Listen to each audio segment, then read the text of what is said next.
Okay. I didn't say anything. I know you didn't say anything. Okay. Starbaby, welcome back to 10% True. It is great to see you. Thanks. It's great to be here. I have a list of little public service announcements I'd like to make before we get on with this, which I think is the seventh episode in the Light Attack Experiment series.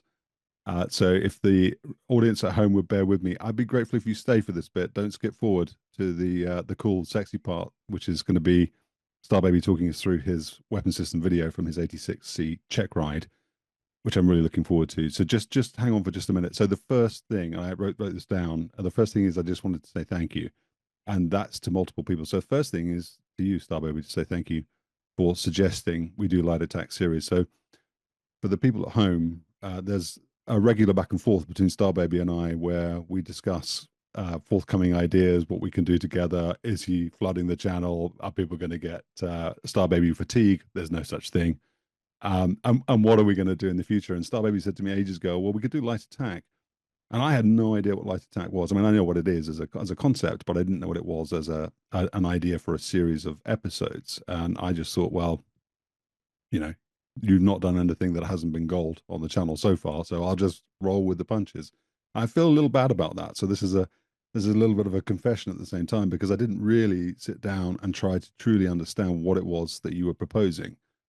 Which I think is why when you go through the episodes, I start episode 1 and 2, and I'm saying, well, this is just going to be a couple of episodes and yada yada yada, and I never really took the time to sit down and piece together the story myself. So that's on me. So I wanted to say thank you to you for suggesting it, and thank you to you for seeing it through and pulling out the stops because you had to go and get permission to uh, show the video that you're going to show today.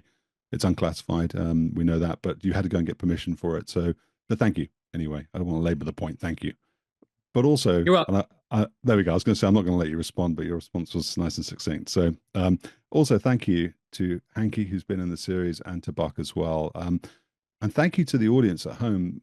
There's been lots of really positive response across all the episodes that we've put out so far. I think there's going to be two more. It's going to be this one, and then we're going to have to split this WSV piece into two. So there'll be one more after this. But to everybody at home who has taken the time to either come onto Discord and post questions and engage in the conversation, or who has come onto the YouTube channel and posted comments, I just wanted to say thank you to you all for doing that. So I think that's my thank yous. And also thanks to Jim. Jim always does the indexing for this, which is the bit where if you watch the YouTube video, it tells you what's coming up and you can skip straight to the parts. Jim always does that, and he always says it's not a big deal, but it must be a big deal. So thanks, mate, for doing that. Right. Second thing on my list of things to talk about is RIAT. So I did say in my last episode I'm going to be at RIAT, and I know that if you're at home, you're going to come to the RIAT show, Royal International Air Tattoo, which is later on this year. I know you're going to want to come by the 10% True booth, kiosk, whatever it turns out to be. I'm not quite sure exactly what it will look like at the moment. I'll be selling all of my merch there. So I'll be selling my books, I'll be selling t-shirts, patches, and that kind of stuff. And even if you don't want to buy anything, that's absolutely fine. Please swing by, say hello. It would be great to meet you. I am trying to get some former guests to come and be at the booth at certain points. So I'm not going to mention any names, but I am trying to get them to do that. Most of them are flying airliners these days, which makes it difficult to get their schedule this far ahead. But if you come to 10percenttrue.com, on the landing page, there is a little box where you put your email address in. If you do that and hit enter, it will add you to the newsletter list for 10% True. And as the time approaches, I will post on there whether or not I've been successful in getting any people to come and join me. And I will also be hopefully in a position to launch a competition or something like that where you can win something or something cool will happen. Or if you buy some merch up ahead of time, you get a discount or whatever. So it's worth you doing. And if you're looking at Starbaby and thinking, well, have I invited him? Then the answer is I have. But for some reason, his family is more important. He's got family commitments, so that's what he's going to be doing. I'm not going to It's give you a chance. vacation, and I can't. It's not like I'm an RAF guy where you can just motivate me with large quantities of free alcohol. Well, I'm going to say we would feed you British food. I know you love it. Oh God, I'm be still my beating heart. Okay, that's number two. That was number two on my list. So number three on my list is I wanted to get you guys a little bit of a heads up for what's coming on the channel. Not everything. This series has gone on for quite a long time, and that's not a bad thing. I'm very happy to do that. I feel actually like this kind of storytelling is maybe the direction the channel should go if I can take it there as much as possible. The solo interviews, the individual interviews are cool. I like doing that. I'll carry on doing that. But I sort of like the idea actually of telling a story by inviting people on who have an experience and a viewpoint and have participated in it to do that. So that's something I might do. But to let you know, the next up is going to be Muddy Watrous. And so, Starbaby, I have to thank you again because you introduced me to Muddy. And that was an interview that took about a year and a half to set up because of Muddy's busy schedule and the work that he does. He is a MiG killer, scored a MiG 23 kill in 1991 out of Incirlik and Desert Storm. And I've got two interviews with him, which I recorded months ago.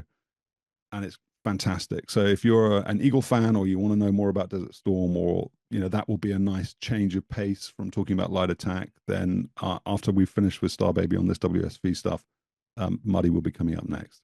Finally, then Starbaby, you can get into it. There is a Discord channel for 10% True. It's easy to sign up to. Starbaby is frequently there.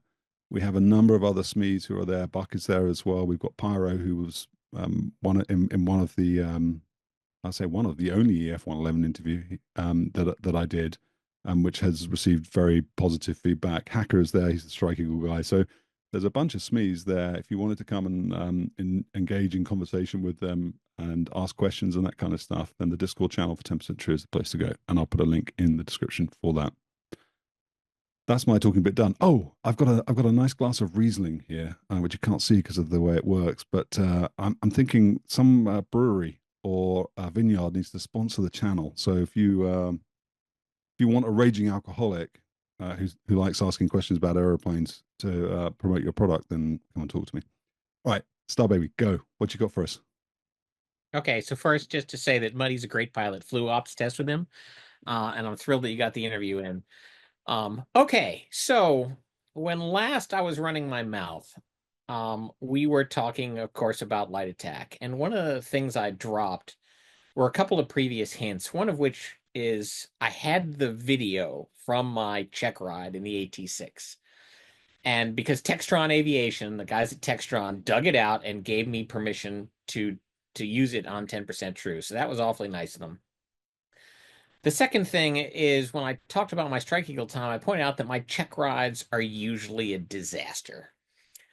And so I'm planning not to make this a disaster. I'm planning ahead because when I take this check ride, I have, I don't know, 15, 20 hours in the airplane, and I have not taken a check ride in 18 years.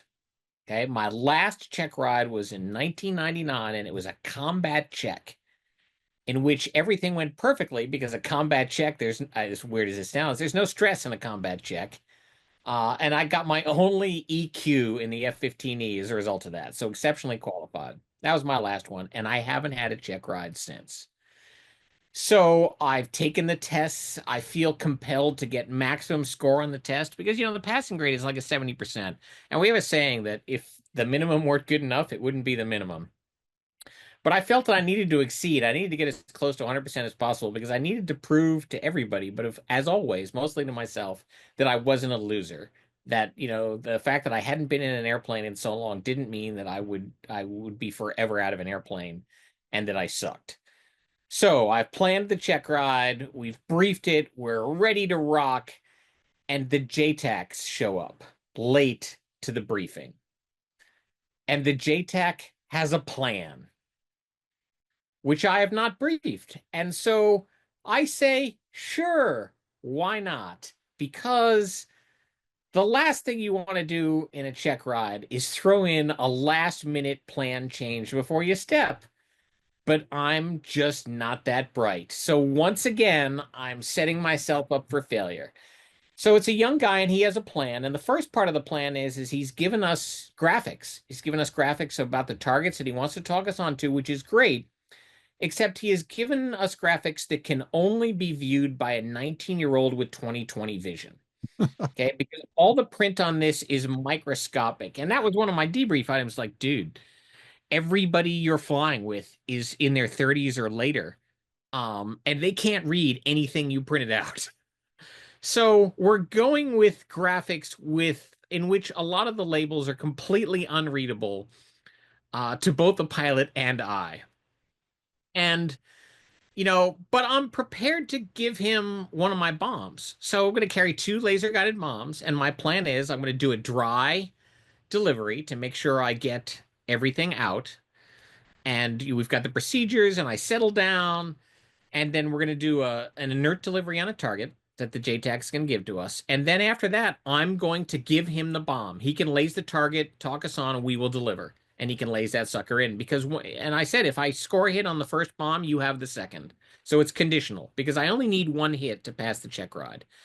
After I get the hit, the only thing I really need to do is, more accurately, I need to avoid doing something. And that's, don't do anything stupid or unsafe.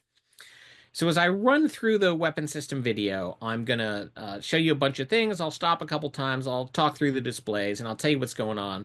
The video's subtitled. The last thing I want to say is the pilot was Gumby. And Gumby, it was a 3,000-hour Viper pilot.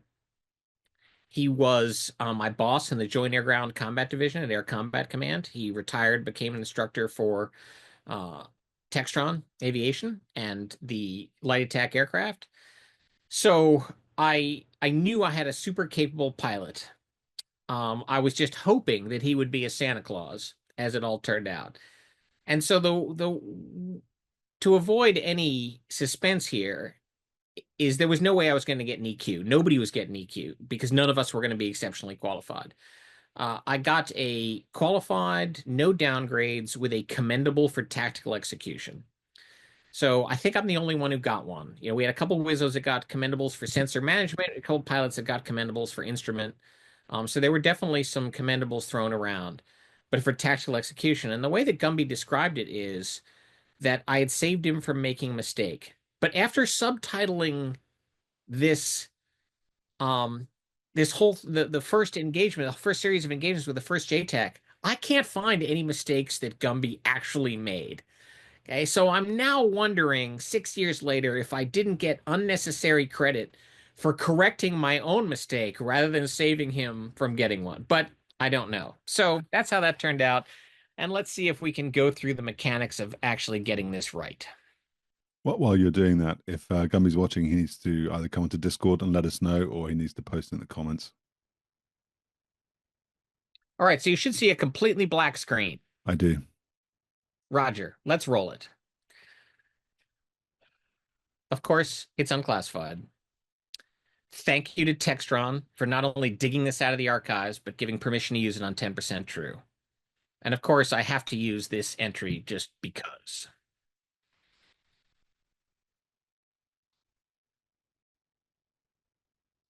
All right. So what we're going to see is these four fixed displays. And I'm assuming, Steve, you see four? I do four. Yeah, it's four. Yep. Okay, so on the left side, you've got the heads-up display. It's your normal heads-up display. If you want to zoom in, you can pick out all the bits and pieces. And it's a day camera, and it's right on the nose looking out through the prop, which in retrospect is extra cool. For a guy that felt that he missed flying the P-47 and strafing steam trains, actually having, to look through the HUD display, admittedly from the back, in a prop was awesome. Next display, second from the left, is the sensor ball. So what I'm looking for, or what I'm looking through, is an MX-15 Delta, which has thermal and normal visible light cameras in it, and it's actually significantly larger in terms of aperture than a targeting pod, so the image is really good. The next one, I mentioned in the previous episode that the AT-6 had its normal flight director display, which I hated, never figured out, and couldn't make go away, because the third display over here is kind of dedicated to the T6 system. I'm confident it's been corrected now, but at the time, that was the reference display, which did me very little good until we were returning to base. And then on the right, I've got your tactical situation display or the moving map. So subtitles. And when I show you the subtitles, I'll show you they're actually color coded because I'm just that kind of guy.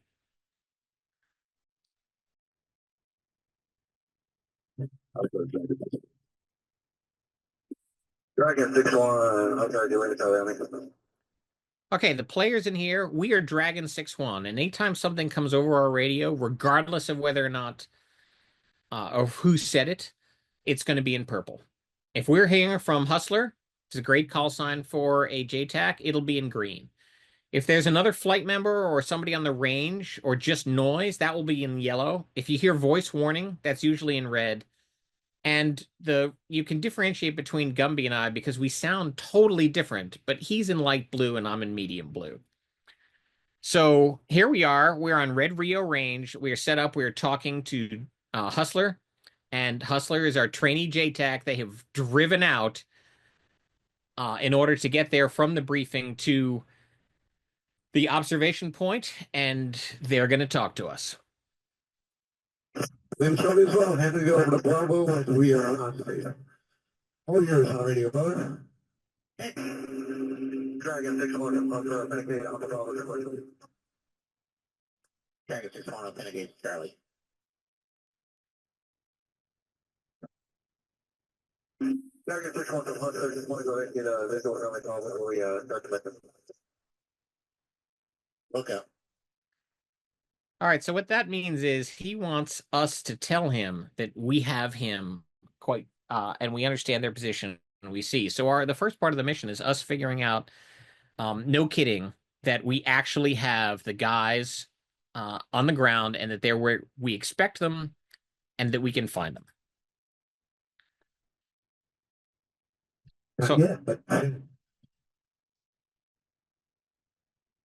So this is where the observation point should be, and in fact is. Got the LP in the pod. I do too. I see a little bunch of dudes that do that, looks like there. That's the panel of something slanted. Yeah.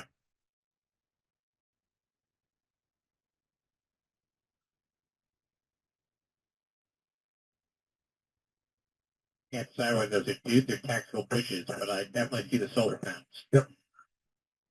Yep, they're dudes, because bushes don't walk. It's solar push.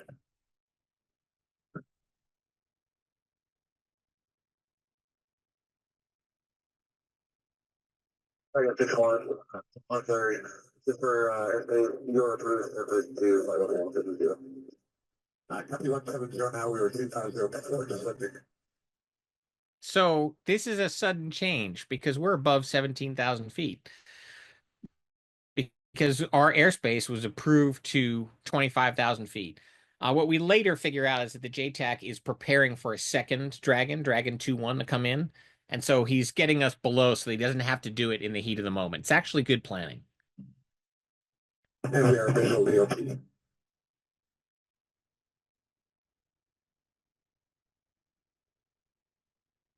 The Dragon 6-1 is visually your position.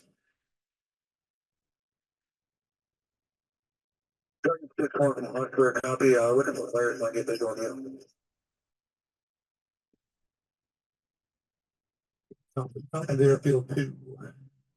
We are southeast of the airfield along the runway center line.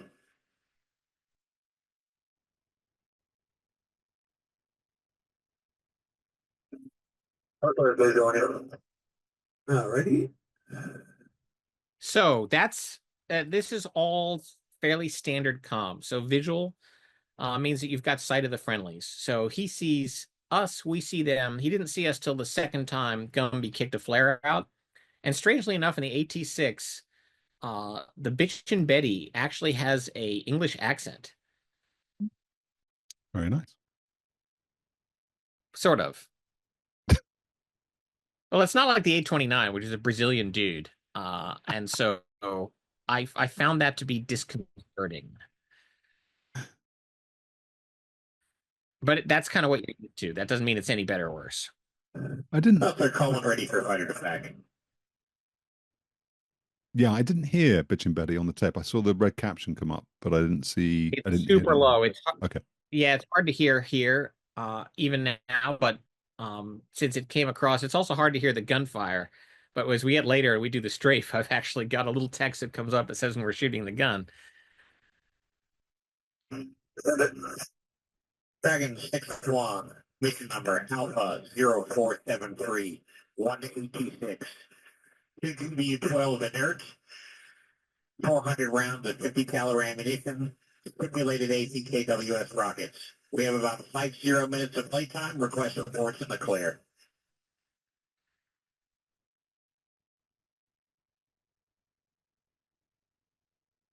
Target 6-1, copy, port in the clear, and say again, mission over. So you'll note he says target 6-1 instead of dragon 6-1 because we're talking about a target. He doesn't repeat that. But again, that's a standard fighter to fact brief. You know, here's my call sign, number of aircraft, mission number, ordnance, playtime, aborts. Anybody that's ever done that, you know, can do it off the top of their cranium in the order. Can you describe before you hit play again the aborts piece? Aborts in the clear. What does that mean? That means I don't want him to use a code word. If he wants us to abort the pass, he's going to say abort, abort, abort. We, as I pointed out in a lot of the Allied force comms or the Iraq comms, is that Intel had tried to make our lives much harder by assigning code words that weren't code words. You know, so they want us to say Peachtree when some previously anticipated event happens, and that's never going to happen in real time. So it became common even before Desert Storm that you would call aborts in the clear because if you need to abort a weapons pass, you need to not dick around with code words. The 0473.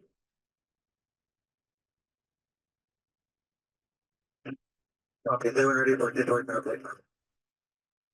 Send it.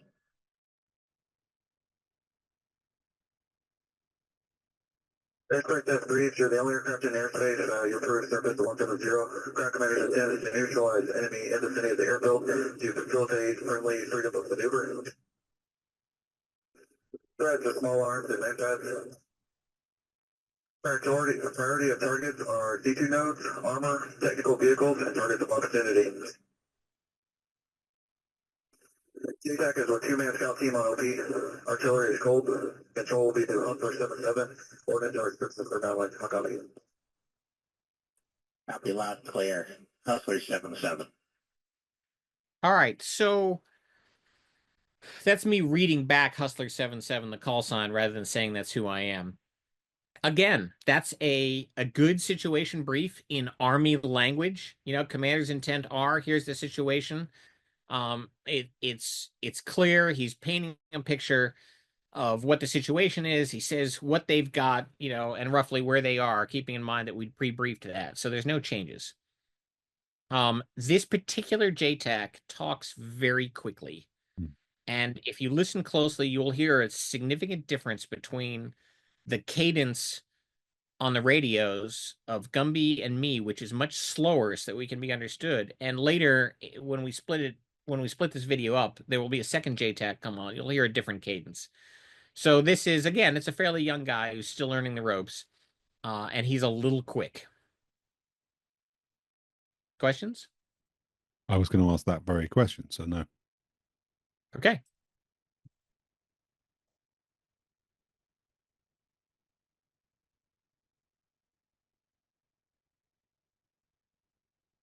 On rate restriction.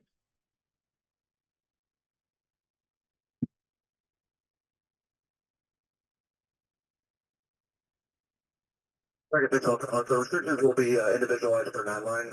Say when ready for 9-line. Gameplay 9-line alpha. Dragon 6-1's ready for 9-line alpha. Gameplay 9-line alpha is as follows. This will be a type 2 control. All on target. Type 2 control, meaning that the JTAC can see either the target or the delivery aircraft, but not both. In this case, he's looking at the target. 123 from the overhead. Elevation 5994. One by armor piece and a column. Location Bravo 8 for GRT. Mark will be Hopper 77, laser 1688. Currently southeast 638 meters. Egress for pilot discretion. Stay ready for remarks and restrictions. Dragon 6-1, elevation is 994 feet. Target coordinates will be Bravo 8 to the laser spot of 1688. So target elevation and location are mandatory readback items, and this is a fratricide prevention measure. And it's just smart with a laser to read it back, regardless of whether or not it's mandatory. You've got Special guys use a slightly different 9-line format, but it comes down to the basics, and the basics are the same. Go. You had a grid reference of Bravo 8. So you're not using MGRS or lat longs. You're using something that is particular to this range? Or Yes. okay. So these are the planning materials in which most of the print is too small to read, but it's the GRG, so our geographic reference grid. When we go to the second portion of the tape and later on, you'll actually see us go to a grid reference. This is much better for me on a check rod because, as I pointed out before, at the time, the AT-6 mechanization of getting grids in sucked. And it took a long time. So this takes a lot, not only a lot of the pressure off me, but it also means that I'm not wasting a bunch of time playing old style flip phone data entry techniques to get a 10-digit grid in. Yeah. And have you, just one final question, because I want to let you go without asking loads of questions. But just one final question on that then. Have you got these steer points, or have you got these set up as steer points in the system? So you're selecting Bravo 8 as a steer point or something like that? What do you? Coincidentally, Yeah. yes. Right. Because he gave them to me before the flight, right? Yeah. Yeah, exactly. So yes, I have programmed these in, I have stepped through the chart on the right, and I've made sure that they were where I expected them to be. Now, managing them is another thing entirely, particularly because if I had made a mistake on a previous sortie, or maybe it was a later sortie, where I overlaid a bunch too close, and I couldn't actually sort them out. But at this point, I have not made that particular error. So if you look on the right screen, you'll see there's a whole bunch of little green boxes. I've got this thing dialed in. Uh, Although, again, this is all the result of the JTAC planning. Yeah.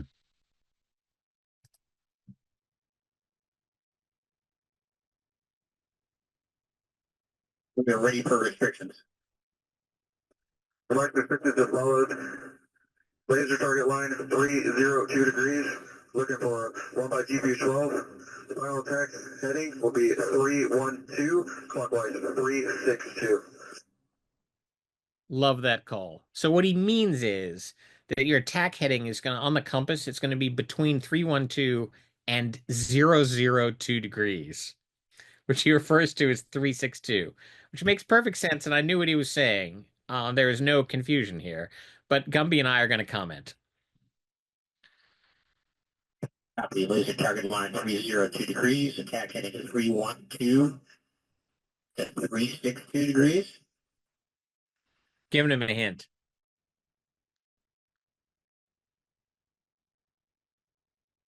That would be 002, I'm thinking. Correction, 312 clockwise 002. There you go. Clockwise 002, thank you. All right, so let me get my little Bravo 8 shit out. It's harder than I wanted. Let's get back, good readback on restrictions. So I have a stack of papers that I didn't put together, on my kneeboard. So when I say this is harder than I wanted it to be, it's because I have a library of pieces of paper that is triple the size on what I'd hoped to have. So Suck it up. each of those he has notes for. Then you're now referencing some notes that he has written. Yeah, so I'm referencing the handouts, and I've got to flip through what's on my kneeboard to get to the Bravo 8 handout on the top. What kind of information? Maybe we come back to it, but I'm wondering what sort of information now you're looking at. Then what are you looking for to carry on doing what you need to do? As I recall, it was a 1 to 250 scale chart with annotations on it. Yeah. I don't think it was a 1 to 50. That would have been nice. Contact Bravo 8. I showed just to the north of that big circle. In fact, on our tube right now, it's just disappearing under where it says else last hour. I tried to take one of the going in right.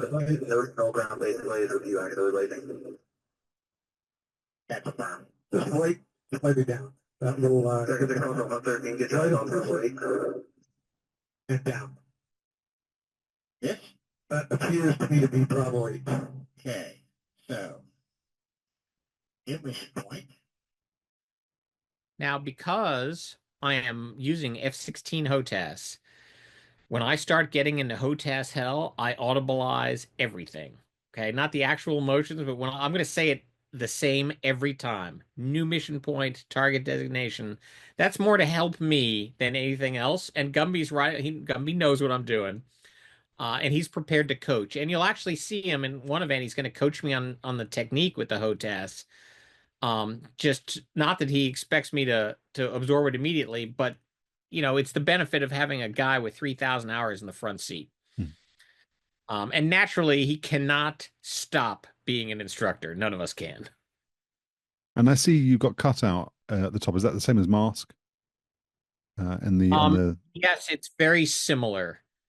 For the same reason. Exactly right. So the reason is that you're not bouncing the laser off pieces of aircraft structure, because the laser is not eye safe.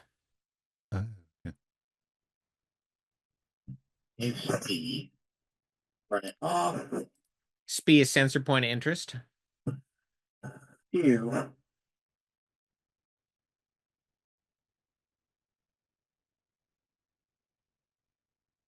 Going through my library because I had not expected him to start with that. So naturally, he briefed one order and executed another order.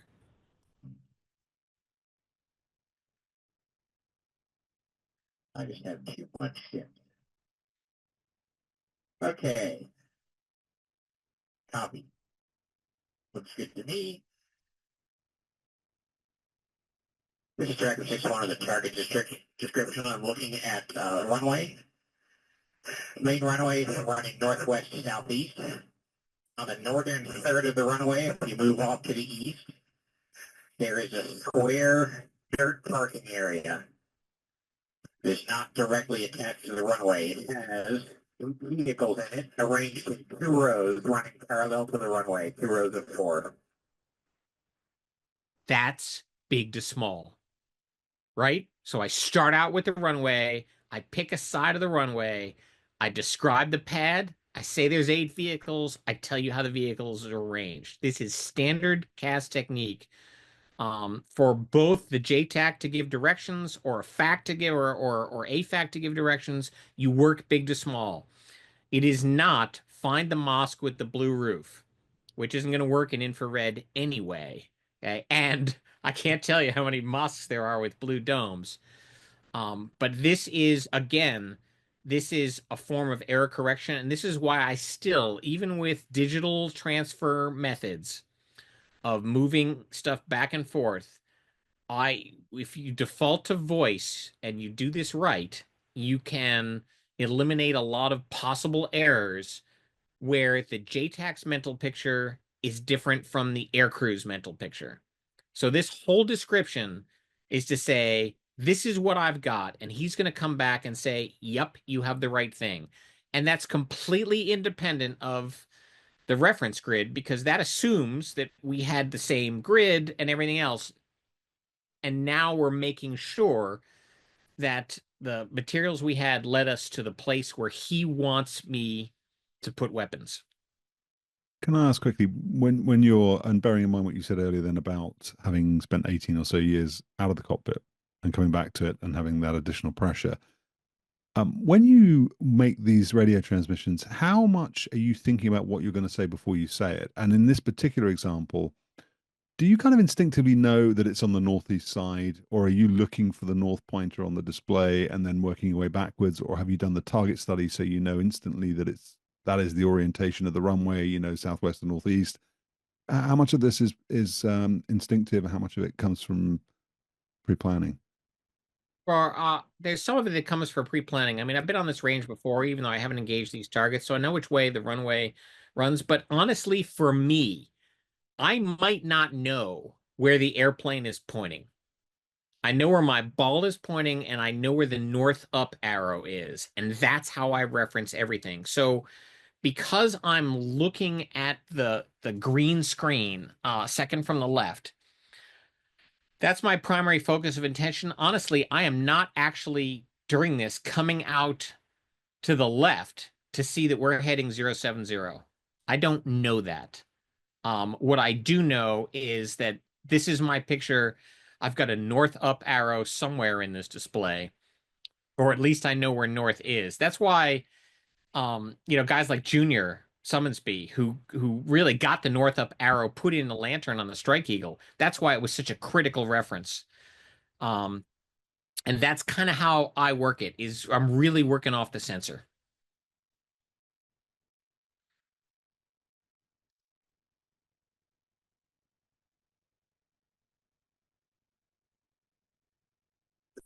I can confirm those vehicles are all facing off to the east. Yeah, thanks. Those vehicles are a bunch of rectangular blobs. Okay, even in this. And so, I'm going to come back and say, I cannot tell which way they're facing just yet. And then I'm going to get some instruction on, as we fly around in the circle, it's going to become apparent. I'm able to tell facing with this sensor. Is it just one more touch? Yeah, I'd say they are. The turrets appear to be the west. All right. Confirm those vehicles are facing to the east. Hey, hey, come back out. It is a good day for IR, you're right. So that is another, there are 3 steps of zoom on the MX-15 at least, and I had not used the 3rd step. So Gumby gives me, throws me a bone, says zoom in one more, and that helps a lot because it's not a digital zoom, it's an optical zoom. Digital zoom just makes the pixels bigger. So that was the 3rd step of zoom in the lantern. It's worthless. This is no kidding optical zoom, and you saw it's a great picture because it's a good day for IR. How far away are these targets from you? I don't have the laser rangefinder firing at the moment, so I'm going to say they're less than 2 miles. But I could be totally off on that. That's a wild ass guess. Oh, take it back. Looks like range 3.0 nautical miles. So where I'm looking is on the green sensor ball display. I've got a range and a course printed out along with a target altitude. Hmm. So I guess I'm looking at 3 nautical miles even without bouncing the laser off it. Yeah.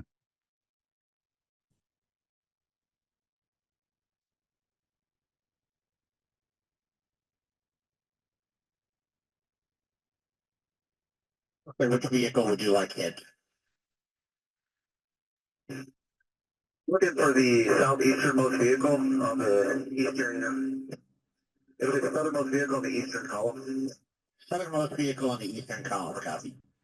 And confirm that that dugout area is on the west side of the runway.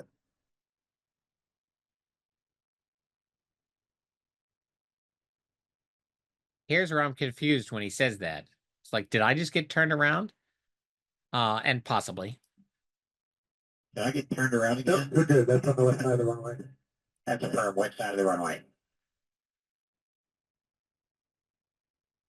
So that's the south column. That's the southeastern vehicle that is the target. Southeast is the lowest left thing apparent to us right now. So you see me zoom out, get the orientation of the runway. I know where the north up arrow is. Then I'm going to zoom in and pick the target vehicle. Yep. Yep, that's what I thought. Okay. Let's turn the laser on. New mission point.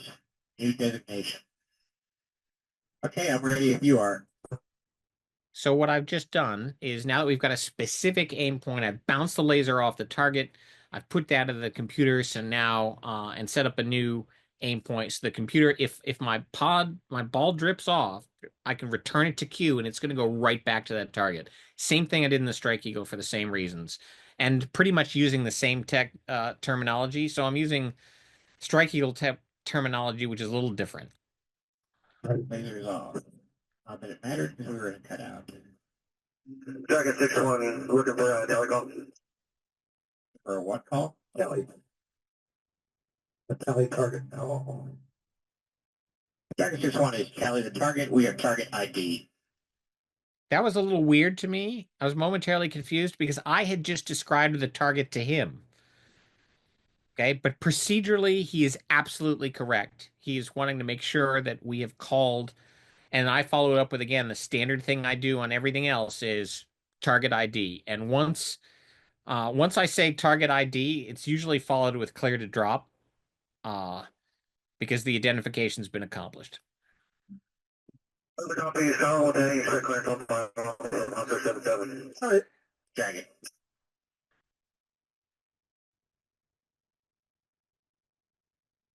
The drive path for train GB-15 selected will be offsetting right after our simulated release and then coming back left. So here, what you see on the left is I've just taken a look to check Gumby. Okay, so what he just said, I pulled up the armament control screen, and so you see blue box at the top. It's training. The blue box selected under our right wing says GBU-58. The laser code is pre-programmed as 1688, and we've got the weapon sequence there. Now, because of the training packs, you see we're also carrying BDU-33s, which we actually aren't really carrying. But you'll notice on the radio comm, we've gone back and forth, and we've, told him it's going to be a dry pass. We told him that our laser will be used and his will be only simulated, and that we're not going to drop anything anyway. So now's the point where I say, hit me with your questions. Okay, so running heading, they gave you 302 to whatever it was, 12 to 002. to 002. So where are you in relation to the target now then? Because are you north of it? Is he going to have to drive down south and then do a right and then come back up to get onto the attack heading? No, so we were, I think, south of it heading east. South, okay. And so we're going to turn around because we have to get more spacing. We were too close for a GBU-12 delivery.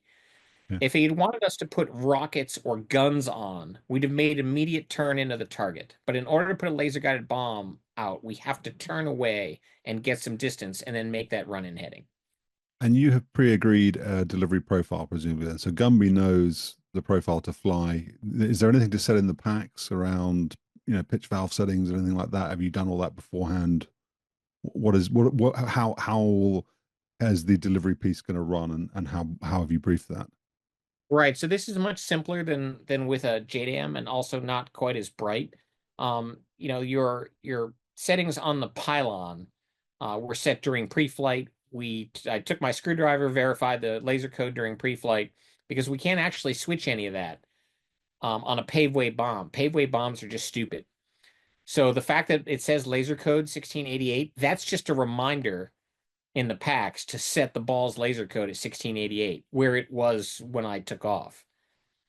So this is much more of a reminder, because there's a lot that can't be controlled on the older weapons from inside the cockpit.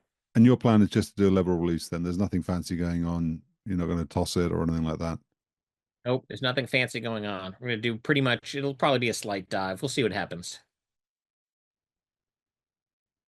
Hey, I got GB-58 in training.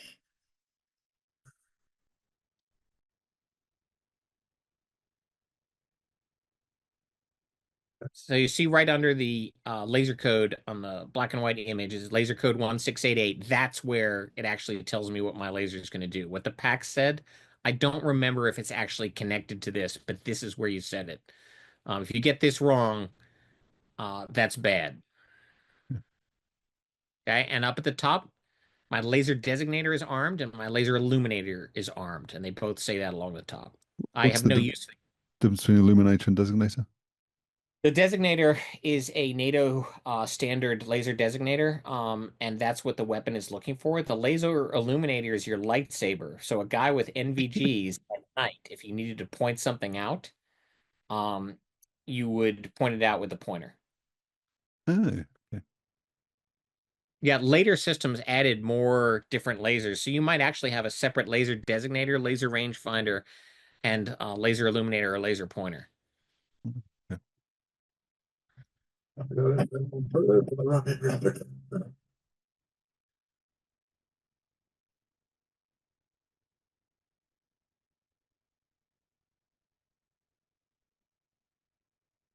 Southeasternmost target, he said?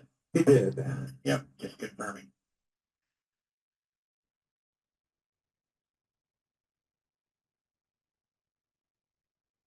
Read this guy.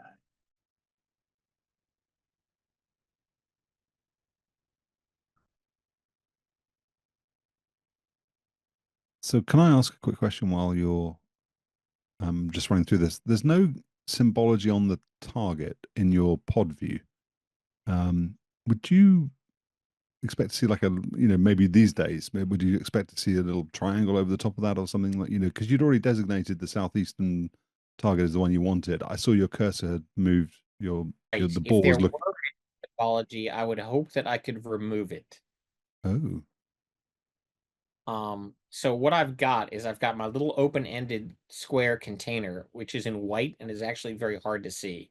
And I don't want anything else in the middle of that screen. Now, something like a sniper or a late model Lightning, they actually have collateral damage circles, which they would superimpose on the screen, but that doesn't get in the way of the middle. I absolutely do not want crap in the middle of my screen.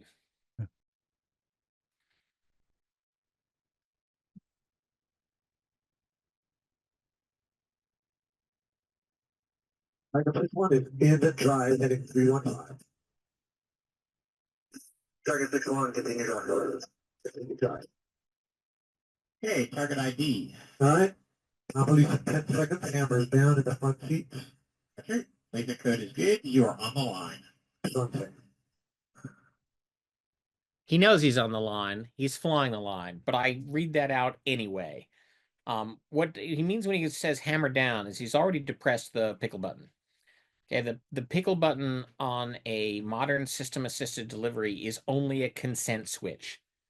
You press it down and you hold it, and the computer releases the bomb at the right millisecond. So it's not like pickling off an AIM-9, whereas the AIM-9 comes off the rail as soon as it gets the launch impulse. All you're doing with the pickle button in a system delivery is consenting to release. yeah. I'm going to bomb away, coming right. On the way, 22 seconds. Okay. Now you see how we've actually come off the target. This was routine in the light attack when we did a right turn and then a left turn, or we did basically an S, because we were doing a quick maneuver to get the ball into a position where we're not going to be looking straight down and flying over the top. Mhm. Okay, so the ball doesn't necessarily track the target well. That's why I designated it, because you're going to see I'm going to re-cue it to the target. I don't need to be lasing right now. I've got a 20-something second time of fall. And so while my laser is armed, it is not on because I don't want the bomb to be chasing this laser spot that's drawing a spirograph on the ground.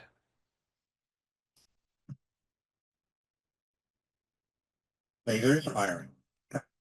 Now I've got it on the aim point. Now the laser fires, and then I just nudge it onto the aim point. Again, this is a simulated drop. You're not going to see anything. Be firing.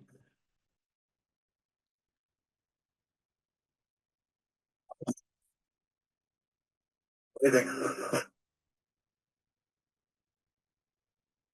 5.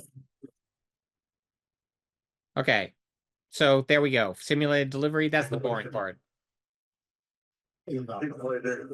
Looks like good effects on that vehicle. Like a 6-1 reset.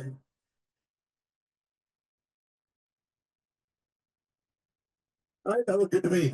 Looked good to me too. First step, simulated weapons deliveries. No problems. Technically, I have passed this check ride unless I do something stupid.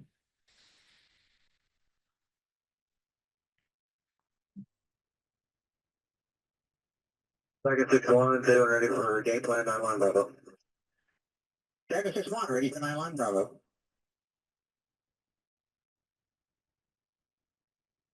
Wall Stubby. I was going to ask earlier, he mentioned 9-line alpha before Bravo this time. What are the differences? The next one will be Charlie. It's just a technique for keeping them separate. Okay. Right? It's actually, I think, a good technique. I wasn't taught that one back in the day. But it really is a break point. We're moving to 9-line Bravo. We're done with Alpha.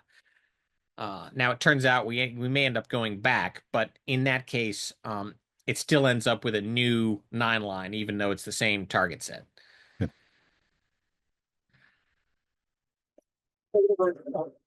Incline Island Bravo is as follows. This will be a type 2 control, bomb on target.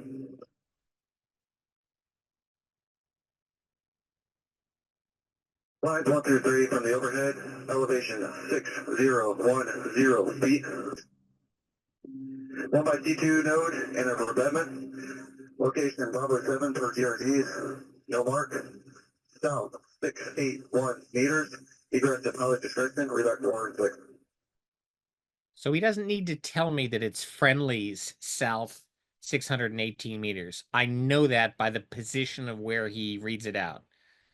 And the technique on the 9 line. So, and he's reminding me to read back lines 4 and 6.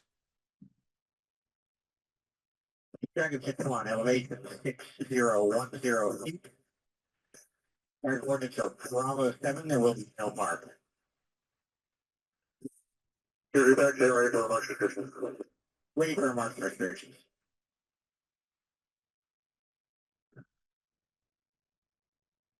Looking for 1 by GBU-12 on the southern portion of the building.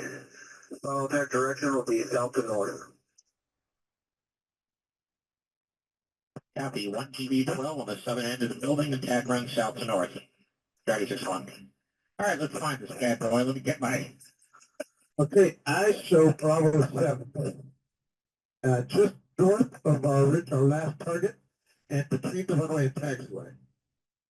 So I would say almost directly right over there. Got it. Okay, so that's the C2 building with the 3 artillery pieces next to it. That's what I showed. Northwest or northeast, excuse me, of our last target, approximately 100 meters between the runway and taxiway. Okay. Let's see what we can do. You know, it's weird, Guppy, but my left hand wants to move the TDC, but it's not right hand. So this is a problem I've got, where I'm having to override it. So that display is on my left side. And so in the Strike Eagle, I should be using my left thumb on my left hand controller. I still have a left thumb. I have no left hand controller. Okay, so I've got the throttles over there. So literally my left thumb is twitching when I want to move the ball because it's on the left side. You know, a bunch of Strike Eagle time. This is an obvious, setup, but I don't have a left side. I don't have 2 hand controllers in the back. I've only got the 1.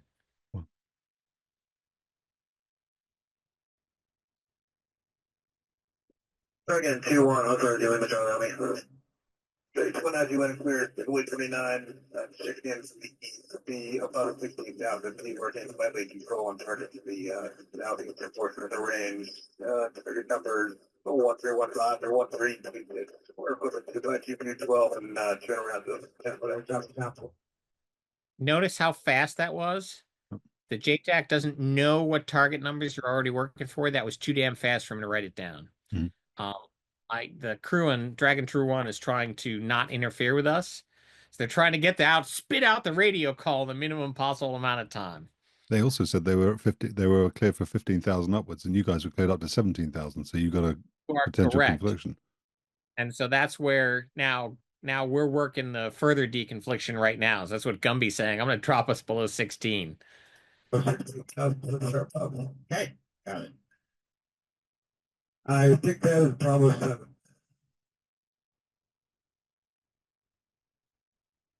So 3 vehicles and what looks like a C2 thing to the west. Yep. All right. Making a mission one. See it. Dragon 2-1 from Hustler, copy all. Just confirming that you'll be at 160 and above. Dragon 2-1 there. Dragon 2-1, one main southeast of the ridge line.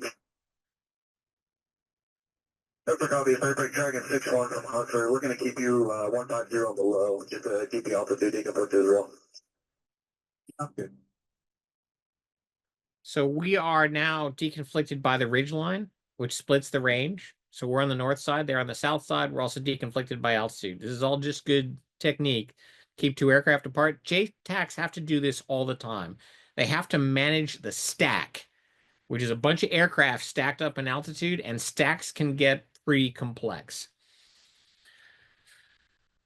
So while we're dealing with the admin queep, we've put the data in the computer, and I've got a good idea where the target is, and now I'm just keeping the big picture.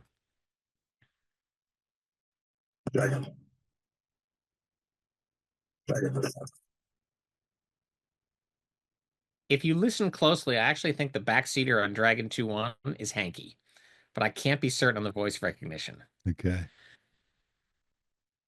All right, get a quick dip check here. Just have a look. See.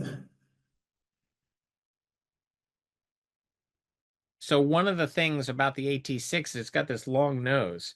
So when Cumbie says he's doing a dip check, he's actually putting his nose below the target so he can get his eyeballs on it. Because as you can see from the vertical line, it's right behind the nose. He can't see it unless he puts the nose down and looks over it. Yep, that shows you right on what the target thought had to be. Hustler, Dragon 6-1. Target is, I'm looking at one runway with a parallel taxiway running southeast to northwest. Between the runways, about 1/3 the length of the runway from the south, is a rectangular pad between the runway and the taxiway with a taxiway connector. Like I said earlier, I'm working big to small. That's why I'm zoomed out. I'm zoomed out so I can have the big picture, and you can barely see my targets in the middle because I am not yet describing the actual targets. I'm describing the environment to walk everybody's eyes from the big presentation to the small presentation.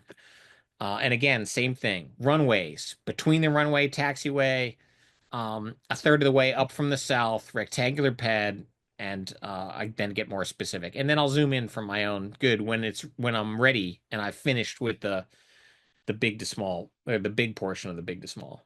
Question. No, well, there was a question, and it does actually kind of relate to this then. So I know you've already said that screen second from the right, the black one, you don't use.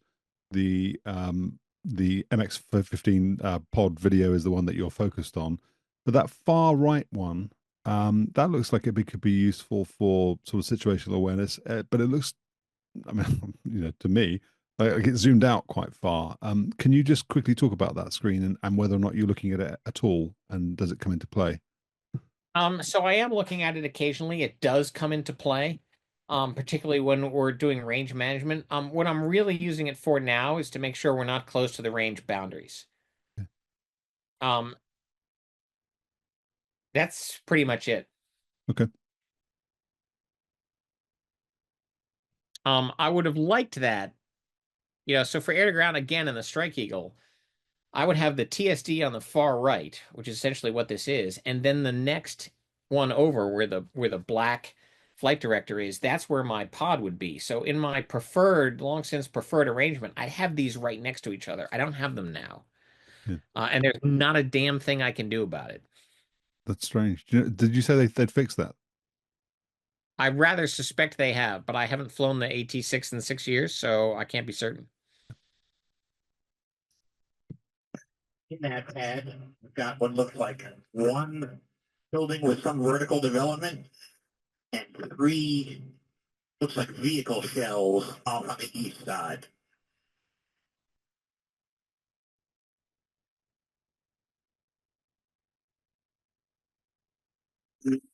Target 6-1, that building with the vertical development, that is your target. Okay, the building is our target. Setting up.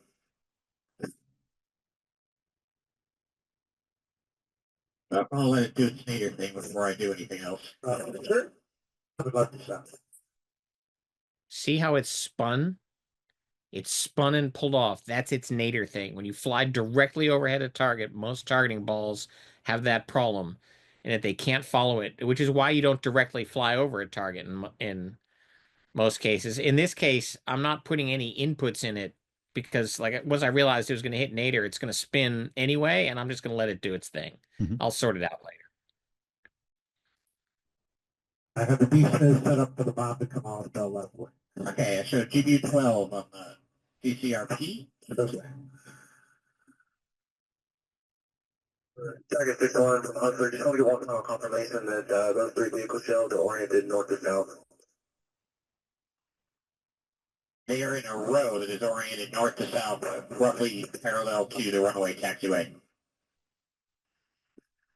Copy all. That building with a vertical development, that is target, looking for a target call. So that's an important use of terminology.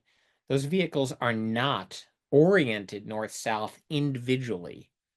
The group of 3 of them is in a row that is oriented north-south. So that's why my readback is different from his question. You really have to get precise with your language in cases like this. Yeah, you could tell from the intonation in your voice. What, that I'm being a dick? No, that you're being clear about the orientation of the group rather than the individual elements of the group. Right, yeah. That doesn't rule out option B, by the way, but there you go. Single GBU-12 inert. Tally target. And we have tally the target. Target 6-1, call direction, expect clearance on tunnel, I'll touch 7-7. Clear. Target 6-1. Okay, so. Expiring. Okay. Designate. You just have short ones to see if you get rid of that little tack highlighted. It won't matter for an LTB, but there you go. Great half a pattern. The 2 switches are called the TMIS and the DMIS on an F-16 control stick. I have no idea anymore what they stand for. It's target And it was management switch and display management switch. excellent. I don't think I knew that then, and I'm pretty certain that penguin's been pushed off the ice floe. But he wanted to remove a piece of display clutter. And so that's why he says, hey, yeah, thumb ass on this switch. And remarkably, I got the right switch.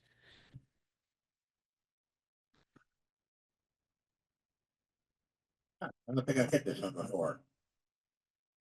Well, let us hit it. Hit it.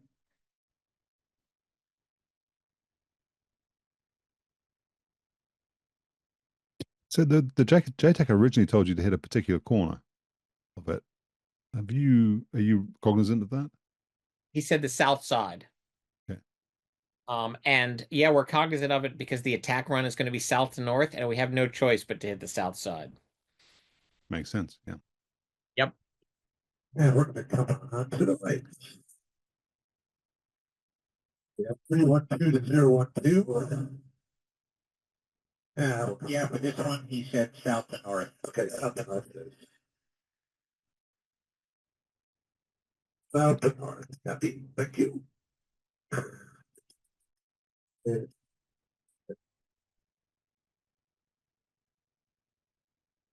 Our winds are, wow. Another crosswind, 28 knots. That's firmly on. Showing arm on the HUD.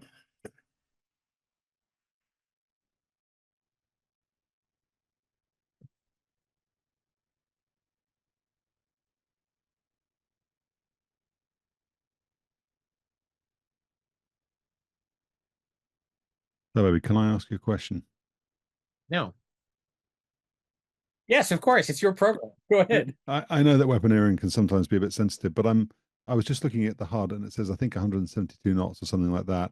I'm thinking about whether or not you always have to get lots of smash on a GBU-12 or something like that, an LGB, in order to get it to destroy something that has vertical development, or whether or not you can just drop it almost over the top and then get it to sort of dive down onto it. But could you just talk a little about imparting energy to the bomb so the bomb can kill targets? So I'm relying on the force of gravity to impart the majority of energy on this particular bomb. And so again, when Hanky and I talked about a test guy who had released too low and couldn't guide the bombs, that's because when he released, he did not have the potential energy in the bank for that bomb to cash it in during the fall and make it to the target, which is why I was so pissed about it. So we're at a target at about 6,000 feet. We're roughly 9,000 feet above it. We don't have a huge amount of airspeed, but gravity is going to put significant smash on that bomb. And remember, the computer calculates that. So the computer is releasing at the burp, the ballistic release point. in which if the bomb gets no guidance whatsoever, it's got the smash to make it to where the computer thinks the target is. Yeah. That, however, is why I'm delaying my lays. Aside from the way the ball sweeps around, is because I don't want the bomb to piss energy away trying to guide at a distance when it won't matter. The guidance that matters is when it gets close. What it does, 20 seconds out from impact, that's just burning energy by deflecting the bomb fins. Okay. Can I ask you one more question on that? Which relates to, again, maybe a sensitive topic and you might just want to move on, but stress environment then. So you've already, and as part of the 9-line brief, he said manpads and AAA, you're at 15,000 feet or so, I think. Without getting into any specifics, is that a comfortable place to be, 15,000 feet, only a mile or two, let's say, from the target, because you need to get to that burp point? Yes, but it might not always be. So remember, we're only 9,000 feet above the target. So I'm above any reasonable small arms. And I'm really at the limit of light AAA. So if there was something like a ZSU 23-4, 9,000 feet under me, 23 millimeters, I'd worry about it. But for manually guided, optically aimed AAA, I'm not. In terms of man pads, there are things that can reach you, that they've got the kinematic ability to reach up to 9,000 feet that are fielded worldwide. But what we have is we have a relatively cool turboprop in which the exhaust is being mixed with the prop wash. So I'm not, the infrared signature is pretty low. All the sun glint is on the top of the airplane, so you're seeing dark on the bottom. We're actually hard to hear, which is going to make it difficult for a guy to find us in the first place. Remember, we had to pop 2 flares for the JTAC to see us. And this airplane has functional and very nice missile launch warning. Yeah. Thank you.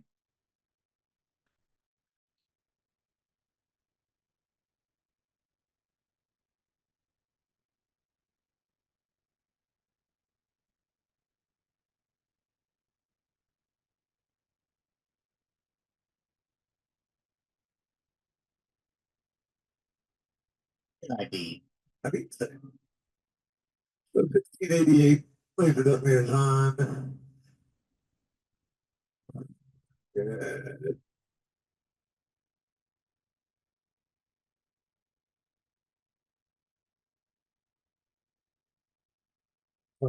43 seconds after release, roughly.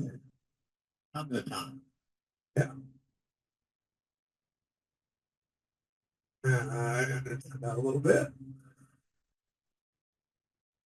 So again, you'll see a couple cases where Gumby doesn't shack the turn because we're so much slower than his brain is used to computing for.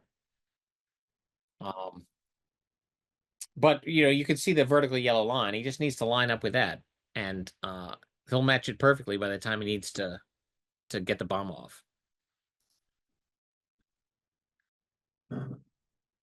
Dragon 6-1 is in from heading 345. Dragon 6-1 cleared up. Dragon 6-1 cleared up. Wait, 335. That was enough. Okay, so you're on target.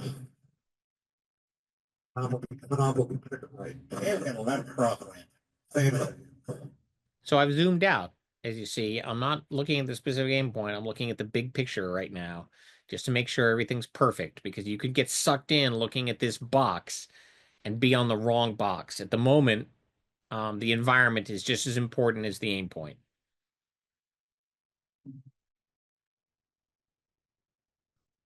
Cameras down. You are on the line. Safe. Laser is firing. Beat. Top right, top right. Then back left.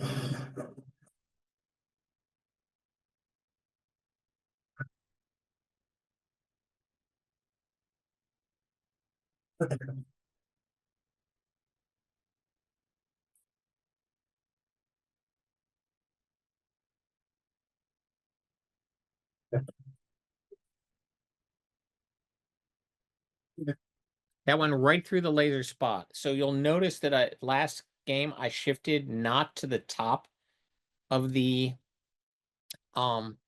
building, but really to the ground to the side while trying not to take my aim point actually off the target, my laser off the target, and that's because of the crosswind, Okay.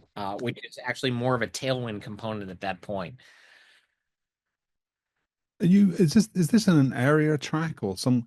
I mean, it looked a bit sort of, was moving around a little bit. I wondered, is that you adjusting the aim point, or is that the Um, system being slow? Or it's me both fighting the system to get the aim point on. It's an area track mode. I mean, I never use point track because if point track breaks, it just gets thrown off in the east nowhere, and you'll never get it back. and on Uh, that, just because you mentioned it earlier, so you said that you create a speed point or a sense point of interest out of where the target is. Do you just have a single HOTAS button that you press to get the sensors back to the sensor point of interest? yes. Okay. Um, and I've strangely enough, I can tell you how to do it in the Strike Eagle, but I can't remember it on the AT-6.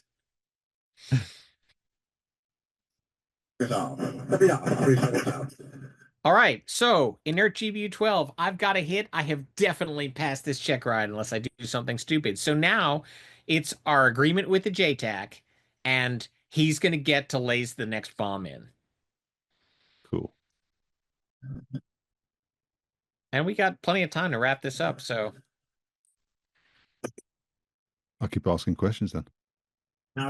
no, that's good because remember, if anybody's listening on Spotify, I mean, this is going to be dead ass boring. Yeah, about 10 minutes ago, I thought, should I mention it? So no, they'll have figured it out by now.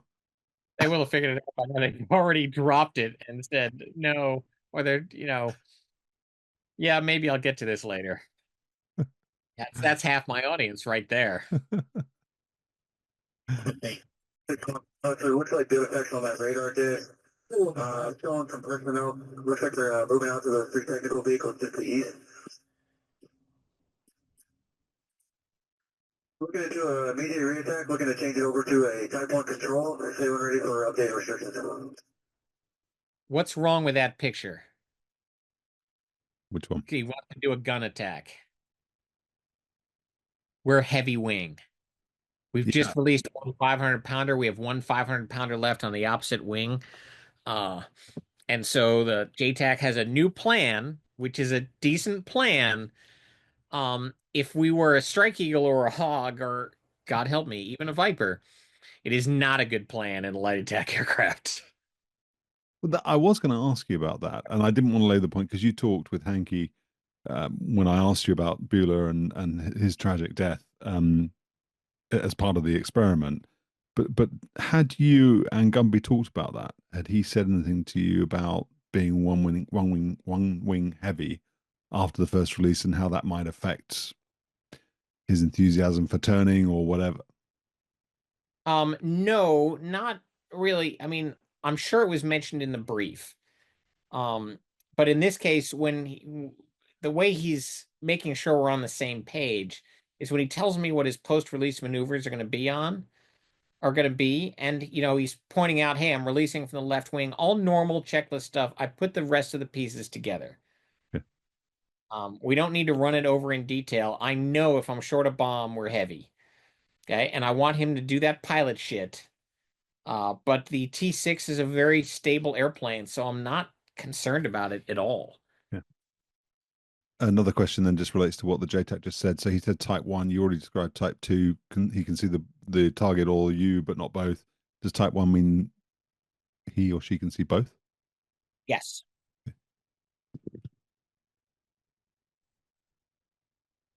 This one's ready for update restrictions.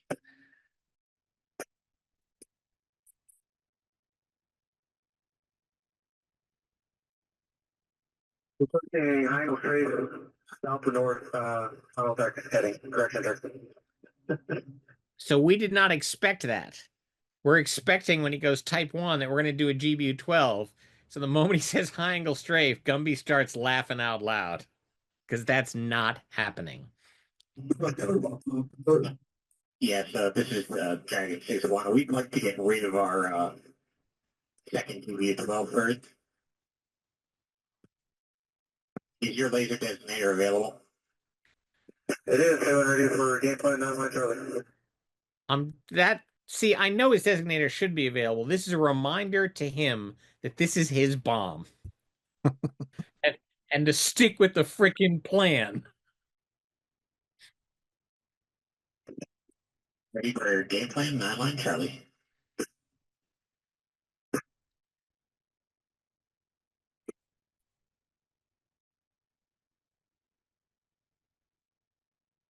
Now he's got to sort through his stack of papers. Revenge. Payback time, yeah. This will be a type 2 control. Follow my coordinate. 1, 2, 3 from the overhead. Elevation 5980. T2 connect from the open. Location Bravo 12. We're 77, laser code 1688. Friendly east 500 meters. Direct cause discretion. There is reback from your system warranted. This is Dragon 6-1. Elevation is 580 feet. Target coordinates are Bravo 12 with a laser code of 1688. Yeah, so Bravo. Reback, they're ready for mark restriction. Ready for mark restriction. Field campsite 2. Yep. Ready to target line 286 degrees. Looking for 1 by GBU-12. Final attack heading will be 296, clockwise 346. Reback restrictions enabled. Laser target line 286 degrees, 1 GBU-12 running heading 296 to 346 degrees. Good reback. Confirm this will be a ground laser designation on an inert GBU-12. Hey, firm, we'll be looking for a weapons away call, time of flight call, and 10-second call. Copy. Jacket 6-1. Yeah, well, it's just going to be unfortunate when our time of flight delay disappears. Yeah, we'll be all right. Yeah. Didn't say impossible. I said unfortunate. That was one of the things with the AT-6 is you lost the countdown. In not all displays, but you lost it from the place where I would normally be looking from it. And so it wasn't like you had the T impact just above the middle center in a strike eagle. The other thing I'll point out, anybody that looks at the Mosul tape, is you'll notice my radio voice is different from my intercom voice. It is, Okay, yeah. it's not just the effect of the radio, it is a different manner of speaking. All right, Bravo 12, yep. I showed that fix. Second 6-1, call heading, expect clearance on final, comfort 77. We're going to go for a slightly better target description first. So he's ready to rock. He's told us, we're at Bravo 12. It's a Connex, and he's all ready to clear us for the attack. It's like, dude, slow down. We're going to go for a slightly better target description, and we're going to do exactly the same thing we've done the previous two runs, because that's what I know. Just make sure we're in the right place. Okay. Other copies. They were ready for target.com. Because the only way I can bust the Checkride at this point is, remember, by doing something stupid. And we're ready.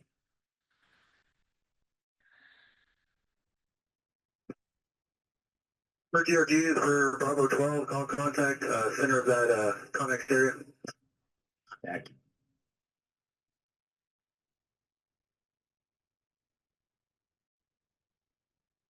The center of that area, I want you to drive right east to the eastern two most connexes. They'll both be oriented east to west. Right at your spot.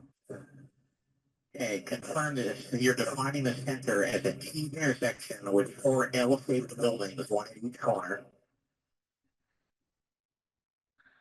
Hey, moving east There are two connexes on either side of the east leg of the road, one on the north side, one on the south side. The connexes are oriented east-west. Hey, firm, that the connex on the southern side of the road, that will be your target. Confirmed. The southern side, I'm target ID. 9-2. So we've gone through. Yeah, he's talking me on. I say contact. We have a little back and forth. On the intersection in which of those groups of connexes, because remember, we've kind of ruled out, I said 4 L-shaped buildings, and that's the last time I mentioned it. We're now talking about the connexes and now the L-shaped buildings. And this is all good. I can tell you, from as a spoiler, that we're talking about the same metal box. Hey, at this point, other copy is on heading segmental file. Dragon 6-1. And that only took 2 minutes, right? Less than that. I haven't timed it, but that was, we said, hey, we need to talk about the target. Bang, we talked about the target. Okay, we're back to call in with heading, expect clearance on final. Because at Bravo 7, he had given me a target array, but not an aim point. Now we have an aim point. Yeah.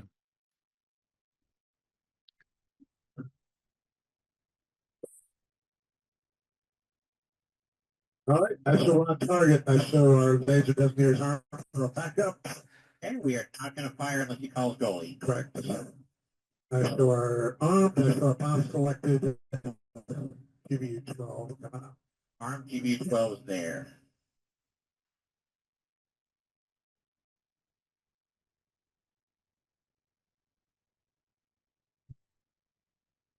It's leaving our fans waiting. Hey, do you remember what our time of fall was last time? I do. It was 23 seconds. Okay, so hack a clock. All right. So with that clock running, I can make the 10-second call. Sounds good. And if I see a time of fall, I'll give a call. Oh, yeah. Okay. All right. 296-346.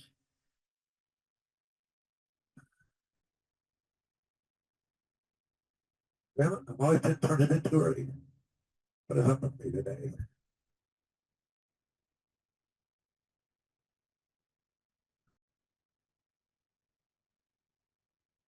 Okay.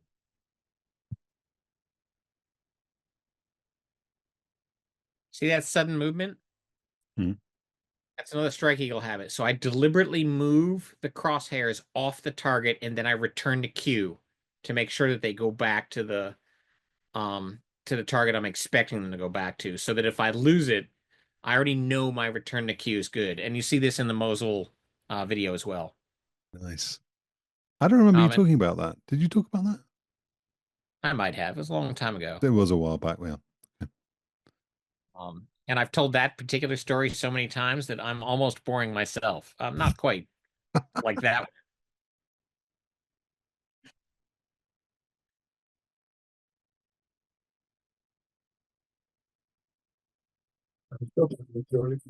Yeah. Now we can come around again.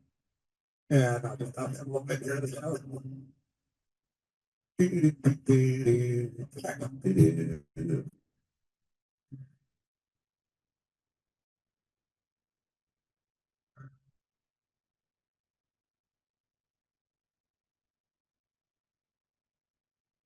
So remember that we're not lasing this bomb. We're just dropping it. And in order for the kinematics to be right, okay, we have to have the right point, aim point for when the bomb releases. So that's the other reason for doing the return to Q, is I'm making sure that the computer knows what I hope it knows, which is where that bomb needs to go. Does can you talk a little about the geometry, if it's okay, before you hit play then? So you're dropping a bomb when you're guiding yourself, you're dropping a bomb, you're firing a laser, the basket or whatever the reflection is called scatters a little bit, creates a cone that the bomb, I guess, is automatically falling into. When somebody on the ground is firing a laser, he's 9,000 feet below you. What happens to that cone? What happens to the scatter? And what's the geometry change then that you have to consider? Is the burp point, as you described it, still the same?